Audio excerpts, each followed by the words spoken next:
जय हिंद दोस्तों, आप सभी का फिर से एक नए वीडियो में स्वागत है। आज का ये हमारा वीडियो बेसिकली क्लास 12 के ऊपर है।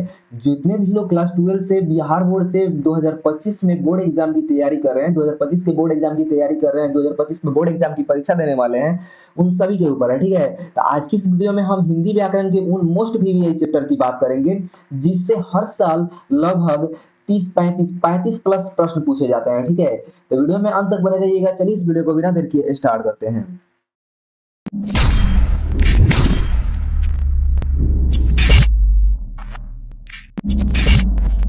तो आप सभी जानते हैं कि क्लास 12 के जितने भी विद्यार्थी हैं वो सभी जानते हैं कि हिंदी व्याकरण आपके हिंदी के परीक्षा के लिए बहुत ही ज्यादा महत्वपूर्ण है। हिंदी विषय की परीक्षा के लिए लगभग आपके 50 या 55, समझ लीजिए 50 या 55 ही प्रश्न जो होते हैं बुक के होते हैं। बाकी के जो बचे हुए प्रश्न होते हैं आपके हिंदी व्याकरण से होते हैं। ठीक है, तो हिंदी व्याकरण आप कितने लिए कितना ज्यादा महत्वपूर्ण है वो आप हमसे बेहतर जानते हैं। ठीक, तो ये बात करें अगर हिंदी व्याकरण के मोस्ट वीवीआई चैप्टर से, जिनसे हम पढ़कर क्या करते हैं 30 से 35 तक एकदम आएगा तो आएगा। ठीक है, 30 से 35 एकदम इस चैप्टर से आता ही है। ठीक, तो इन चैप्टर को कंप्लीट कर लीजिएगा तो आपका हिंदी व्याकरण समझ लीजिए कि कंप्लीट है। 80% इससे कंप्लीट हो जाएगा। ठीक है, 20% होता है जो इधर उधर से क्वेश्चन पूछा जाता है, बाकी 80% जो क्वेश्चन होता है इन चैप्टर से पूछा जाता है। ठीक, तो चलिए उन चैप्टर को देख लेते हैं जो आपके 2025 बोर्ड एग्जाम की दृष्टि से बहुत ही ज्यादा महत्वपूर्ण है।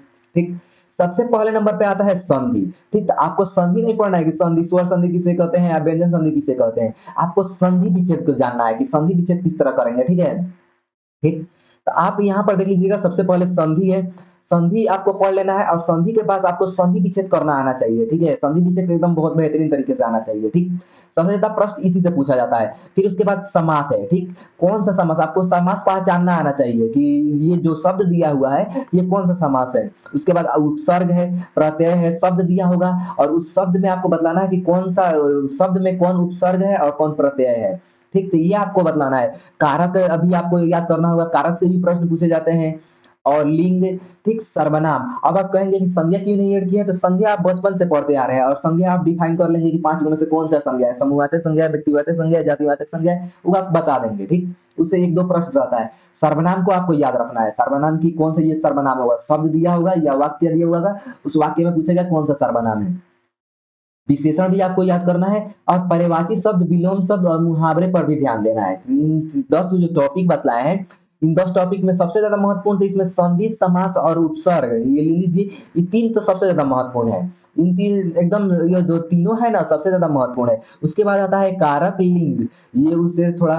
ठीक, और समझ लीजिए संज्ञा सर्वनाम, तो ये आप संज्ञा तो बचपन से ही पढ़ते आ रहे हैं और बच्चा सर्वनाम, सर्वनाम आप देख लीजिएगा। विशेषण अगर ये आपका ठीक है तो बहुत अच्छी बात है। अब पर्यायवाची शब्द देख लीजिएगा, जो आपके प्रीवियस ईयर में पूछा हुआ है उसको भी याद कर लीजिएगा और जो अदर्स भी आप याद कर सकते हैं। ठीक, और एक शब्द के अनेक शब्द भी आते हैं तो वो इजी रहता है, वो आप बना लेंगे। अब अच्छा है, पर्यायवाची शब्द विलोम शब्द हो गया। अब मुहावरे को देख लीजिएगा, जितने भी प्रीवियस ईयर में पूछे गए हैं उन सभी को रट लेना है। ठीक है, और बाकी के अन्य से भी रटना है, इन तीनों में अलग से भी रटना पड़ता है। ठीक है, जरूरी नहीं कि प्रीवियस ईयर से उठाएगा, बाकी ये सब तो हो सकता है, ये ले सकता है, लेकिन ये तीनों को रटना है। ठीक है, बाकी आप बहुत बेहतरीन तरीके से जानते हैं आपको तैयारी किस तरह करना है, आपको टॉपिक बता दिए हैं, चाहे तो आप इसका स्क्रीनशॉट ले सकते हैं। ठीक, और अगर आप क्लास 12 में हैं और बिहार बोर्ड से हैं तो आप हमारे व्हाट्सएप ग्रुप में जुड़ सकते हैं, वहां पर आपको नोट्स मिलता रहेगा। चलिए मिलते हैं अपने अगले वीडियो में, तब तक के लिए जय हिंद, वंदे मातरम।